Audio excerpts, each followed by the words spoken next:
Hello viewers. Welcome back to Zim Transparency TV. Pazvinotaurwa zvese, ndati zvese, hapana chinosara. Nasi tauya tina makuru wani Kongomani. Regai vazvitaurire. Yeah. Yes, I. Thanks for the opportunity, Transparency TV, and it's nice to be here, and to all the viewers all over the world, Zimbabwe. My name is MANIKONGO, Chief Supremacy, Swahili, I was born confident in Rumbonya Jina. I am a poet, a musician, a songwriter, an actor. Yeah, so it has been, I'm a like multidisciplinary artist here. Yeah, man. Before we go any further, tinoda kuziva kuti MANIKONGO akambotanga sei, zvakambotanga papi, zvakabva kupi? MANIKONGO, it's a long story, a long journey. Kutaura zvokuti zvokuma 99 chaiko ya tichitanga kuita poetry. So ndakatanga kuita poetry. I was just a writer. Ndichinyorawo apa ndichistudya, ndaistudya business administration. Saka pane katemp kakamboita mukaperiod zvokuti ndaingoenda kulibrary ndichingonakirwa nokuverenga. Saka pandakazotanga kuverenga poetry, that's when ndatanga kunyora poetry. Then from there, yaingori poetry mabhuku. Then janazotanga kuti people must hear this, and time yoyo kana kupublisha kwangu kwane zvema online guys, what you do now, you can just publish easily. So takazopublisha nemuromo manje tangomboisa mapoems aya mudzoro yekuwa performer. Yeah, all right. I think tisati tanyanya kuenda ikokoko. MANIKONGO ndiyo real name here oro pane rimwe kana kuti right now tutaura nezva MANIKONGO? Aiwa, pane iri ndere pa stage iri. Stage name rakatanga tiri kuchikoro chaiko. Saka tiverengawo chinzwawo kuti papanana mani nguvha MANIKONGO. Asi iro pana MANIKONGO wekukongo. Saka vanhu vanozoconfuse vanhu kuti MANIKONGO vanongoti pane mutengesi mwayimbodzi MANIKONGO akatengesa kuvachena. Asi kana chiti MANIKONGO iswahili, mani zvinoreva kuti chief, Kongo zvinoti supreme. So kuchikoro ndaingonyora saka mabhuku, saka tichakazoona pakanyorwa kunzi MANIKONGO pane rimwe bhuku ranga anonzi MANIKONGO ndiani. Saka ndopakabva ngoiti pfumbira zero pandakati adini. Yeah. Ndofunga mazvinzwira. So I think time yamakatanga kuita zve poetry, ndakanzwa kuti munoimba futi. Izveni ripi ramuno? Yeah, kuimba ndinoimba reggae. Reggae zvichibuda poetry andoita, it's more like social activism, it's like inotaura zviri kuitika mumagariro evanhu mainly. Then of course nozoitawo zoshow malovers, of course love futi iri mukati memagariro evanhu. Saka it's more like about social justice and trying to teach people, or maybe try to say what I'm thinking, Yeah, so that's how it is. So when I switched to reggae, and I want reggae, vanana Bob Marley, vana Bunny Wailer vese music yavo, nana Peter Toshangere, social enlightenment, freedom and justice for all. So that's the one I was. So since poetry yangu yakarerekera ikoko ndakaona music ndo inenge genre ndinogona kuita se kusanganisa poetry yangu pandaishandura njiisa music. All right. I see. So manzwiro angu nemaziro angu, mungatiudzewo here kuti mafambiro amakaita, pozi ndakamboona zvimwe zvenyu muri kunze mune maawadzi chichi zvakawanda, makafamba sei kuti muzonzi mimi matoni awadhi mazoenda kunze maita sei, zvakabvira papi? kwazvakabvira zvinhu izvi guys. Inyasha dzaMwari ndo dzatinonyanyotungamidza nokuda kwokuti sometimes zvinoitika zvinhu zvaunotora, and if you follow your passion, everything opens up. So ini ndichita poetry, ndakatanga kunatsoperforma poetry kubook cafe, ndo kwandakatanga kuperformera poetry yangu. So vanhu vachitanga vachiappreciata kudaro, then vandatanga kupublishwawo vanana social change raipublishwa nana John Vekris, and vachizotanga kundimentawo John Vekris. Then from there pachizoitwa yanzi Artist Against Poverty campaign yakaitwa, that was I think 99. Zvadaro ini ndakabva ndasubmitawo maworks angu ikoko. Sandasubmita maworks angu ndazoshamisikira nichinzwa kuti aiwa ndawina award Artist Against Poverty. So from there zvinhu zvakatanga kushanduka, then ndakatanga kupublishwawo munana manewspaper akaita sana Mira, vana magazine aitwa nana National Constitutional Assembly. Then zvichidaro, so zvinhu zvakatanga kusumuka zvichidaro, then chandatanga kunatsokutsikawo kuperforma. Then from there ndichizoona pane munhu akazotenga journal rakanga rapublishwa. Saka journal ranga rapublishwa pane mamwe wangu ari mese, mamwe wangu aisa wangu ane maworks anga ari maprofesa. So inini ndakangosvika ndichiperforma poetry yanga yapublishwa imomo. Saka ndandapuwa full page, vamwe wangu vapuwa 1111 mapiece. So pane murungu wanga aripo apa ainzi Nick Reynolds, anga atengawo that journal. Saka pakanzwa ndichiperforma vatanga kuti akaramba kuti aiwa ndini ndikuperforma, because akafunga kuti maybe ndimwe rimwezi mudhara uri kuperforma apa, indanditori neuma 18 years old. Saka ndiye akabva ngoti iwe tiri kuunza rimwe group inonzi Chisapo kuAmerica, so can you join them moita poetry yako, then also then moita semobatana kana zvikwanisika, then uchibvuma nazvo enda unoona vanhu ivavo. Then that's how I ended up going to Portland, first time ichitoenda kuAmerica. Man. So mune maawards mangani? Iyo ndo award yandinayo chaiyo yepoetry. Saka but ndo yandinayo yepoetry. Saka music now ndikuona music ichiuya manje. So pane pamwe munhu akambinga achifamba achiita sei achitenderera, vazvambonoti zii, mungatiudzawo kuti chichakaitika? Iwe life of an artist, and it's hard sometimes, and it's a journey. Ndakaenda ndofunga 3 times chienda kuAmerica, ndichidzoka ndichinoperforma. I performed different places, different festivals. Then ndiri kuAmerica ndakaita, that was the last time pandakaenda 2006. ndaenda ndanolinkana nevanhu vainzi vanana John McNaught, ndo vaifilma mabig festivals kuAmerica. So I was staying na John McNaught, ndiye vairana inonzi NVIP TV. So he took me as a brother, and vatanga kundimentawo. Then ndagara. I was not supposed to come back, but ndakati inini I need to go and do something that is musical, because taigara ndiri backstage. Ndakatanga kuona mabig artist vese vanana ana Luciano vasati wauya kunoku, ndandati vaona ana Capoton. Some of them I would talk to them one on one, vana Anthony B and all of them. So ndichidaro, so because vaiti vabva pastage tichitaizowa interview. Saka zvakandinspire sterek. Then I saw Oliver Mtukudzi perform Barego on the River. Then the guys got music yako Congo iri right.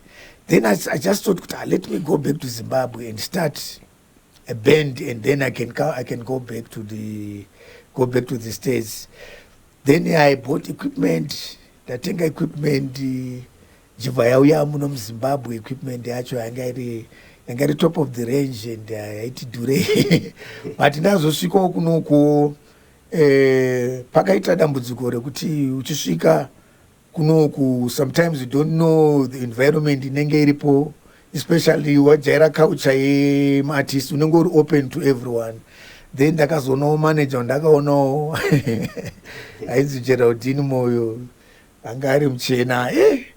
Saka takatanga zvedu zvakanaka, zvinhu zvichifamba zvakanaka. So she came as a sponsor, but along the way akazotanga kungochinja kuti inini ndamanager chanangoacceptawo. Saka tangamutaura iti unoona chi15%. Then pakaona zvinhu zvakufamba, taenda kunoridza kuZITF, takuridza we were playing almost 3 gigs a week neband ndapika maartist. So iye haana kuona kuti zvinhu zvaenda kupi, because papo tatani there was that time takabva taona I did almost 15 gigs kuEurope. Saka iye akatanga kupanika here. I don't know what happened. You know, people you sometimes don't understand people. Avatanga kuti ndakuda 25%. The next thing akutanga kuti hey, I want my money and achifambisa band what. The next thing titozoona one day tatoridza apa Jazz 105 that it was on a Sunday, because tangu dzina na Joshua Sieri tiridze tairidza maSunday tairidza taiti kuti Friday kana pane big band sisi tairi openera, then Sunday taita reggae session. Ndamutenda unotora mari chandatirega ndienda kumaparents ambokuti achigara kuAvondale kumba kwake ndokwatani tine rehearsal space sataitogara ikoko. Saka chandatirega ndimboenda kuDeni. Nditori kuDeni ndakatozongoti Monday yaya ndati arega ndinotora mari ndikunosvika noona garden beaunsedza kuti hanzi hausi kupinda. Ndikati ko munhu ari kuti ndodaka mari yangu yaenda kunotorawo chichitoitika zvikanzi aiwanza hausi kupinda. Atori mari kuti andadzokera hangu kumba. Tuesday ndikutoona ndatochi mapurisa atouya, and before that akabva atora, which was very bad what she did, and akabva atora picture yangu ndakatobata microphone kwakubva aibudisa munonzi I think it was Financial Gazette. So one of my friends who was working at Reserve Bank, I thought, Congo, read newspaper. Ndikati ndakatofunga kuti mazuva ano achingobuda manewspaper. Ndikati zvikanzi wamboona here. Pane chanamanya unotenga newspaper ndikuona ndikutonzi wanted $500 reward. Ndakanzi ndakaba zvinhu equipment yakatopinzwa neNational Arts Council neartist reserve. Anzi rinonzi exemption yayi yakaitwa nana Jonathan Moyo yayi. Kuti uchida kutsanangura munhu ese anga wabata pageto 500 yayi mari yakawanda. Saka pada kudainzwisisa kana mapurisa acho anga asingahwisisi. Ndopandakatozoona ndatosungwa newspaper unonzi H-Metro. Ndakatomborimaka zvokudarozvo because they didn't even come to ask.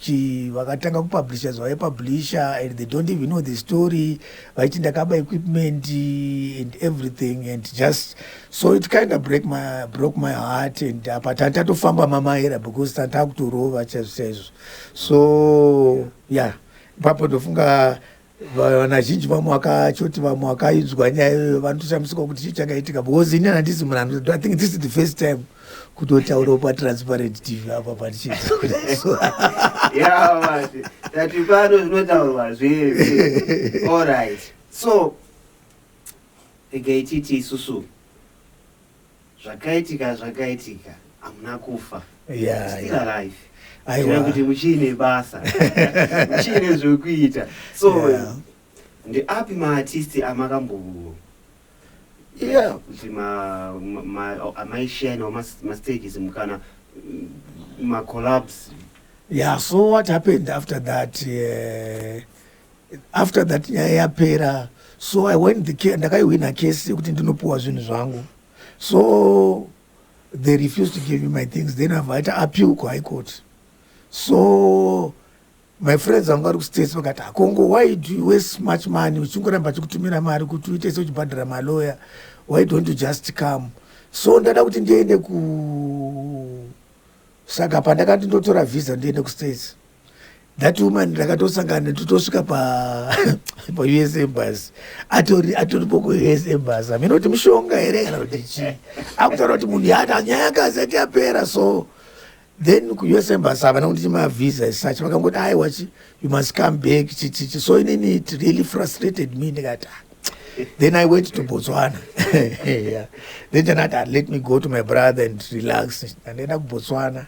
Ndakasvika kuBotswana for a month. Chandaona but in Botswana ndakatoenda ndasvika ikoko ndakaenda nefirst album rangu New Day wanara riri paiTunes. You can Google it paiTunes and rine about 10 tracks. That's the album randakaenda naro ikoko. Then vandatoona zvandatoenda vandatoplayiwa pa Botswana TV chandakota mukana wekuona vanana P Dean reggae DJ ari kokoko chandanobatsirwawo nana Manana Mutambara. Then from there, but it was not really my kind of thing. Since ndajaira big stage states, then let me cross over to South Africa. Then ndaenda kuSouth Africa, ndakanosvika nosangana murume ainzi Martin Kupe. Murume wainzi Martin Kupe airidza nasekuru wangu. My sekuru wangu and Simon Mack is one of the best bassists. Antomboridzira Thomas Mapfumo kana auya kuna South Africa. So vakanga vane band ravo. It was a two-man band, but vairidza jazz and afro jazz. So inini manje apa ndandiri reggae. So ndichisvika kuya the first day ndakasvika vairidza pahotel yavairidza. The next day andasvikawo zvikadzi aiwande kwatiri kuridza.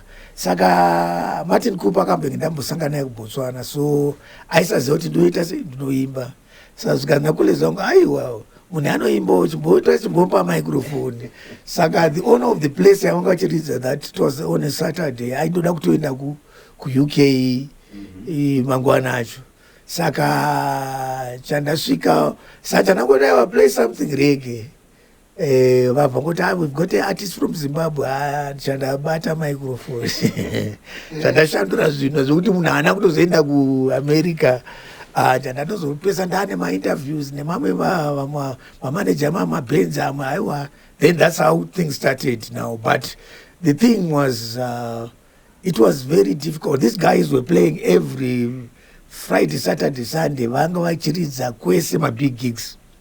So apa ndakavakazopedzisira vakuti I was now kuti vaida kuti ndiridze, but manje vaisada kuriesa music yangu because vanga vane music yavo yakawanda yejazz vachifunga, but vaizonditizo manje vaizongoti kana yasvika time yangu tonzi fireman, we've got German here saka pasina rehearsal. Saka ndakadzidzira kuimprovisa and mabhitsi ekuplaya mabhitsi akasiyana-siyana kuimba musoro mabhitsi, but ndakatozonetsa zvokutodaro kumafikeng zvokuti song yangu inonzi Rasta from the Kalahari ikaita number 1 itori pamberi paLucky Dube paredio FM Mafikeng FM. So then team dzekumafikeng FM ndo dzavachazondiendesa kuPretoria chandanosangana nebhendi rainzi Zion Vibration. Ndora ndakazoridza naro ikoko. Komana unzwana naJarod, bhendi roro rinoridza rinozikanwa Sterek ikoko, ndo bhendi rinonyanyozikanwa muGauteng. Ndora ndakazoridza naro kwechinguva chikuru. All right. Yeah. So reggae artist. This is a reggae artist. Bless up. Yes, sir. Yeah. Sa reggae artist. Mungamboti wakaita kapisi freestyle. Too many songs. Tukuda dzacho idzodzo dzakaita mukurumbira. Ikidede freestyle yava. Yeah, okay. Hey, there's too many songs in my head now, you know.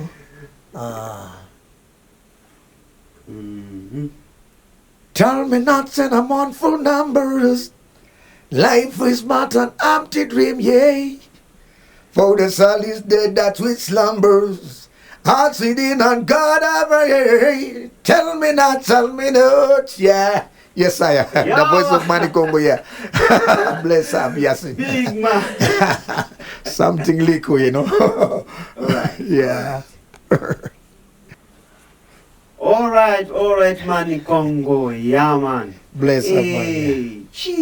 Chamurugadzira mafanzi. Rege ningoti muchidimbu. MANIKONGO is back. MANIKONGO is back. Yes, I am back with a bang, you know. You know, the frustration is gone now, you know, now serious business. Now, I'm currently signed in a record label, you know, the Tronic One Records out of Jamaica. And so right now, I've been recording now, so I've got 2 songs which I'll be seeing it especially my ZTV. And Tinema songs are very powerful. When she left me, in Africa, you know. Then as not with a band and